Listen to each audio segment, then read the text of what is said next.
Okay, listen, before you start buying planners, you start planning 2026, making a whole Pinterest board, pause for a second.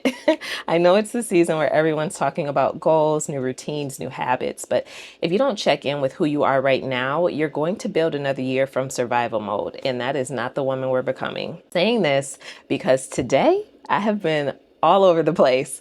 Work, training, life, it's been a lot.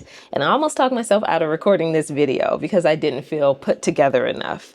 But this is actually the exact moment that needs to be talked about the most, because most rebuilding doesn't happen when you're calm, when you're organized. It happens in these little micro moments of life when you feel scattered, but you still choose to show up. So that's my win for today. So before you plan anything for 2026, I want you to ask yourself this one question. What part of me am I actually still carrying that I outgrew? Because your plans don't matter if the version of you who's writing them is still operating out of old fear, old patterns, old expectations. High functioning women, we don't always realize when we've shifted. We just keep moving. But planning a life you've outgrown is how you end up overwhelmed. You end up unfulfilled and like really feeling off, even when everything may look good on paper. So if you've changed this year, whether you give yourself credit for it or not, you've survived some things, you've healed from some things, you probably walked away from some things too, and you've been rerouted by God in the ways you didn't see coming. So the question isn't, what do I want to do next year? It's, who am I now? And what does this woman actually need? Because when you get that part right, the routines, the habits, the goals, they're going to naturally align with you. You start making decisions from your identity instead of urgency, from awareness instead of anxiety, and from truth instead of pressure. So take a breath, take a beat. You don't have to have your whole week planned the first week of December. You don't need a perfect morning routine before the year starts. Sometimes I think the most spiritual, the most grounding thing that we can do is just admit, like, hey, I'm in a rebuilding season and I'm learning myself again. And when you admit from that place, planning becomes easier and simpler. It's more honest.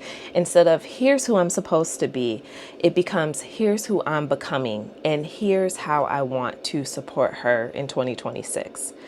So give yourself space to just be real, be honest about where you are, what you're tired of carrying, what you finally are ready to release, what you want to walk into without fear.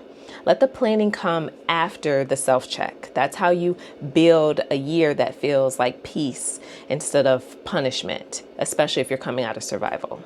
So if you're in your own rebuilding season right now, welcome to the journey. Stay close. This whole month, I'm walking you through identity work, emotional grounding, and planning 2026 from a place that actually feels like you, planning it your way. I want you to know that you don't have to figure it out alone, especially with you being here. So join the community, like this video, comment, let me know your thoughts, let me know what you're desiring for 2026. Share the video with a friend so we can do this together, and let's get to it. We are planning 2026 our way. Ain't that right, Cardi? We're planning it our way. This is it. This is her high. What you want your 2026 to be like, huh? Full of doggy treats and belly rubs, huh? Yes, mamas. My big girl. Love you. All right, y'all. Until next time. Peace. Cardi says bye.